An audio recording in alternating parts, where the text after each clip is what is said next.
Bonsoir à toutes et à tous et bienvenue dans ce nouveau numéro d'information. À l'entame, la section des Amsar de la rive gauche de Bamako a tenu sa traditionnelle assemblée générale ordinaire mensuelle. Les travaux se sont déroulés le dimanche 5 juillet dans la grande mosquée du guide spirituel des Amsar à Bankoni. Plus de détails avec Abdul Karim Sako et Baba Keïta. Pour cette énième assise mensuelle, les militants Ansar de la section rive gauche de Bamako se sont fortement mobilisés comme d'habitude. Objectif, prendre part à l'Assemblée générale de la section pour un partage d'informations entre militants et leurs organes dirigeants.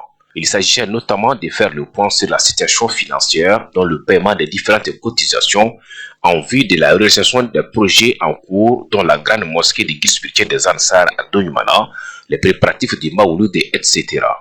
Donc les grandes lignes d'aujourd'hui, c'est sur la situation financière. Donc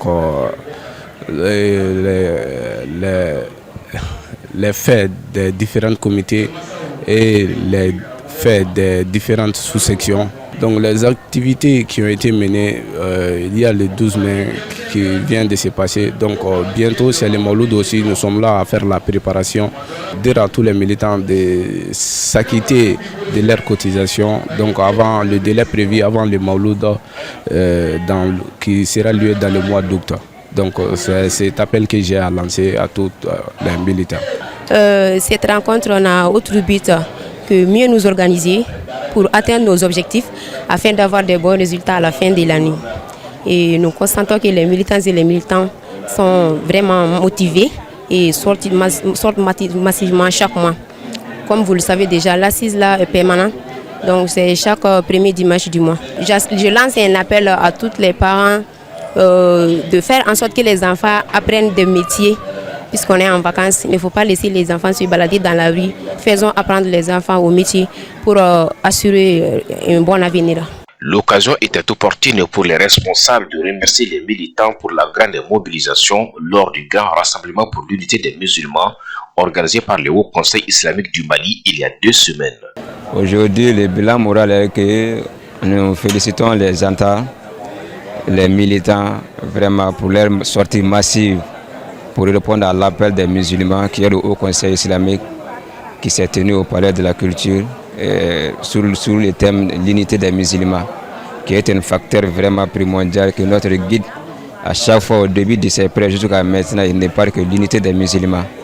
Vraiment, vu que ce souhait s'est réalisé au Mali ici, toutes les religions, toutes sortes de branches musulmanes se sont dit, se donner la main pour que le Mali puisse avancer et que l'unité des musulmans soit une réalité et non une dit vraiment qui va être pratiquée généralement dans les prêches, dans notre d'habitude, dans notre coutume, que vraiment au Mali les musulmans puissent s'entendre.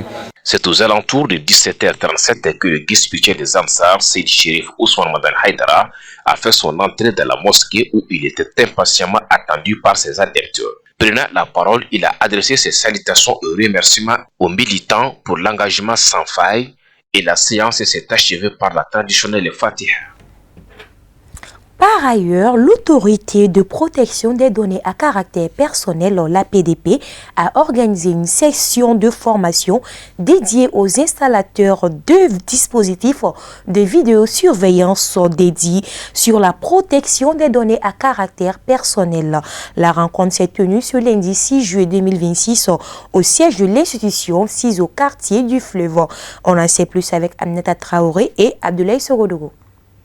Cet atelier de formation initié par l'autorité de protection des données à caractère personnel permettra aux professionnels du secteur de mieux comprendre leurs responsabilités et de se conformer aux dispositions légales relatives à la protection des données à caractère personnel.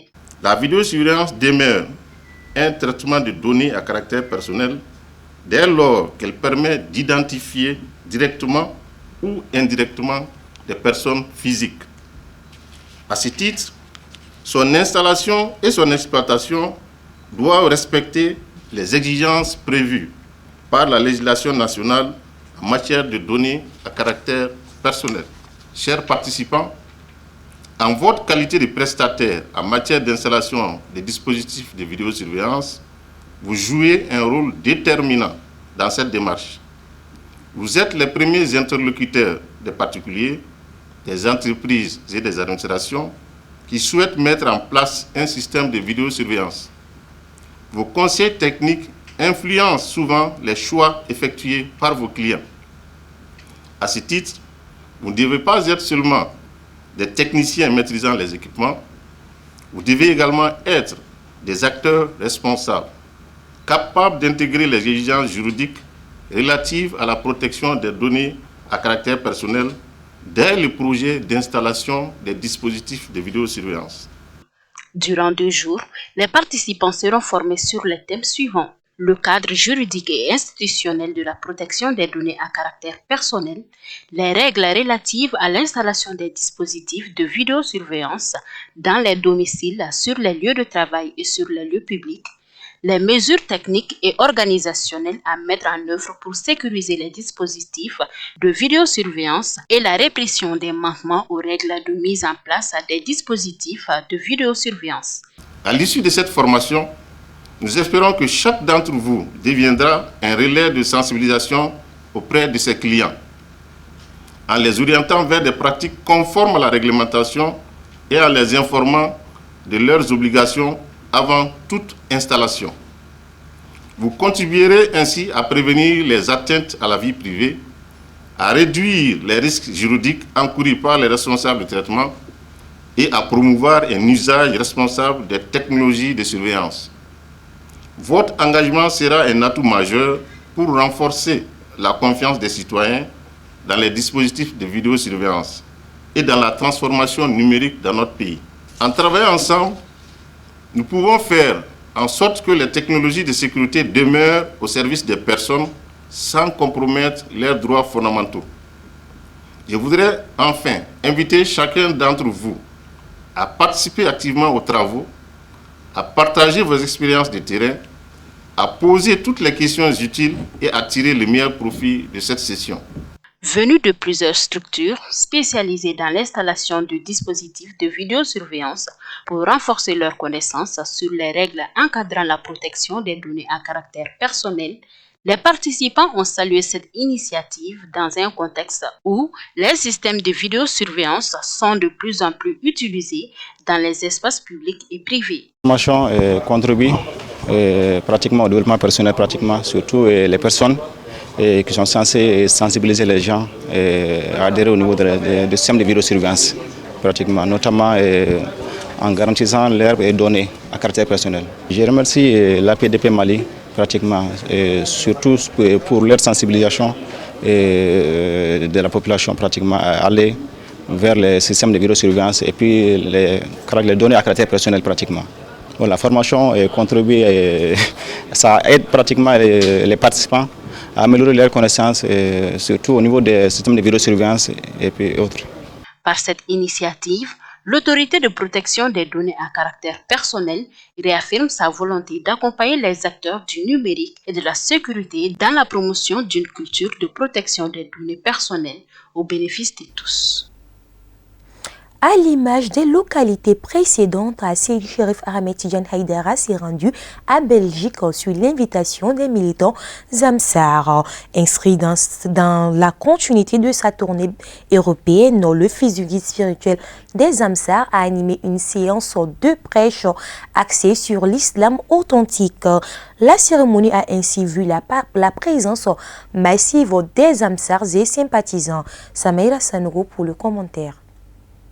Après les étapes d'Espagne, d'Italie et de la France, le fils du guide spirituel de Zamsar, Seydi Cherif Ahmed Tidiane Haïdara, dans la suite logique de son périple en Europe, est en Belgique. Conformément au programme établi, Seydi Cherif Ahmed Tidiane Haïdara s'est retrouvé en face des militants Zamsar et sympathisants pour une séance de prêche à Bruxelles. Rare du genre, ces rencontres directes avec le président de la Fédération islamique du Mali et sa suite, l'occasion est du coup saisie par les fidèles musulmans pour répondre favorablement à l'invitation. Exprimant leur sentiment de fierté, ils mettront l'instant à profit pour faire des témoignages vivants sur le guide et ses enfants, notamment dans la promotion de l'islam de paix. S'agissant de la portée religieuse des rencontres du genre, les différents intervenants sont unanimes qu'elles servent de rappel aux croyants. Ils ont tout de même saisi de l'opportunité pour saluer et remercier le Guide de Zansar pour tous les efforts fournis pendant tant d'années pour la propagation de l'islam authentique, tolérant et pacifique. Très émus de la présence parmi eux d'un des fils du président de la Fédération islamique du Mali, les Ansar et fervents sympathisants du Guide de Zansar exhortent l'assistance à tirer profit de l'enseignement de l'autre. Prenant la parole après les interventions d'usage, ceux de Chérif Ahmed Tidiane Haïdara s'est beaucoup réjoui de la mobilisation des fidèles pour la cause. Il a tout de même salué le dévouement des militants Ansar pour la promotion de l'islam de paix. Poursuivant son prêche, il fera des rappels sur la portée spirituelle des rencontres du genre permettant aux fidèles de se rapprocher de leur créateur. Premier du genre, cet événement rendu possible grâce au dévouement des militants Ansar de la Belgique en partenariat avec ADN France a vu une forte mobilisation des Ansar venus d'Italie, de la France, de l'Espagne et des Pays-Bas. À présent, place à l'actualité hors de nos frontières avec Kafouné Bachili.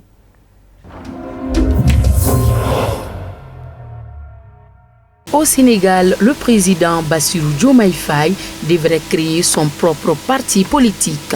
Une initiative qui confirme la rupture avec son ancien allié Ousmane Sonko et son ancien camp, le PASTEF. Aminata Touré, conseillère principale du président, a la charge de mettre en place un groupe de travail pour créer le parti. Jusqu'à présent, Bassirou Diomaye Faye était membre du PASTEF, le parti au pouvoir dirigé par Ousmane Sonko, qui occupait le poste de Premier ministre. Il a été limogé en mai dernier, mettant fin à plusieurs mois de désaccords et de piques indirects entre les deux anciens partenaires. Ces bouleversements politiques surviennent après que le Sénégal peine à faire face à une crise découlant de la révélation d'une dette mal déclarée sous le gouvernement précédent. À présent, les deux dirigeants se préparent tous deux aux élections locales prévues en 2027 qui permettront de mesurer le soutien dont chacun d'eux bénéficie à travers le pays alors que la rupture entre eux semble désormais définitive. Les électeurs sont appelés aux urnes le 30 août en Guinée-Bissau à la faveur d'un référendum constitutionnel selon un décret publié lundi. Ils doivent se prononcer sur le renforcement des pouvoirs du président. En effet, le projet soumis à l'approbation du souverain primaire doit permettre au chef de l'État de nommer le Premier ministre et les membres du gouvernement. Il aura aussi le pouvoir de dissoudre le Parlement. Jusqu'à présent, en Guinée-Bissau, le Premier ministre était issu de la majorité parlementaire. Le pays d'Afrique de l'Ouest veut passer d'un système parlementaire à un régime présidentiel. Le scrutin référendaire intervient 9 mois après le coup d'État qui a renversé l'ancien président Oumarou Sissoko Embalou, mettant aussi fin au processus électoral de 2025. De nouvelles élections présidentielles et législatives doivent se tenir le 6 décembre. Les élections législatives algériennes ont enregistré un taux de participation historiquement bas, avec seulement 21% des 25 millions d'électeurs ayant voté, tandis que le Front de Libération Nationale, FLN, au pouvoir a remporté la majorité des sièges, a annoncé lundi la commission électorale. Le FLN a remporté 90 des 407 sièges du Parlement lors du scrutin du 2 juillet, entaché par l'empathie de la population et la polémique suscitée par la disqualification par le gouvernement d'environ un tiers des candidats potentiels. Karim Kelfan, président par intérim de l'autorité nationale indépendante des élections, a déclaré après l'annonce des résultats que ce taux d'abstention élevé n'était pas propre à l'Algérie et a salué la transparence du scrutin.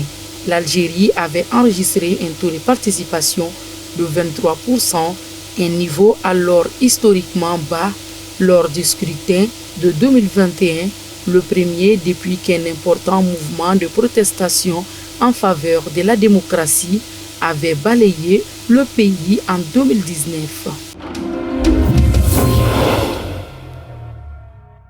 Le Conseil des droits de l'homme des Nations Unies a adopté lundi une résolution condamnant l'escalade de la violence commise par les forces de soutien rapide, un groupe paramilitaire dans la région d'Al-Obeid au Soudan, tout en ordonnant l'ouverture d'une enquête d'urgence sur les exactions qui y ont été commises. La Grande-Bretagne, qui a présenté cette résolution aux côtés de 14 autres États, avait déjà mis en garde contre les risques d'atrocités à grande échelle, alors que les forces de soutien rapide concentraient leurs forces autour de l'une des plus grandes villes du Soudan, un siège qui rappelle la prise d'Al-Fashir dans le Darfour du Nord l'année dernière, au moins de lutter avec détermination contre l'ingérence étrangère de ceux qui ont intérêt à attiser le conflit en apportant un soutien politique, financier et militaire, notamment par la fourniture de drones et le déploiement de mercenaires. Nous ne pourrons pas faire taire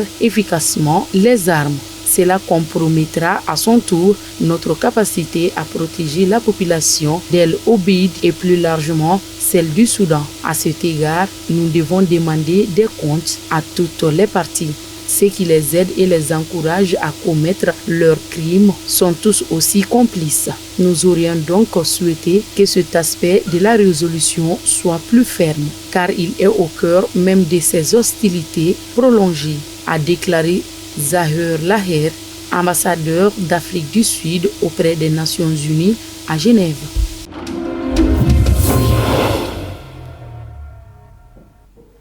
Et voilà, c'est tout pour cette édition d'information. Merci de votre constante fidélité sur Chérif La Télévision et bonne suite de programme à tous.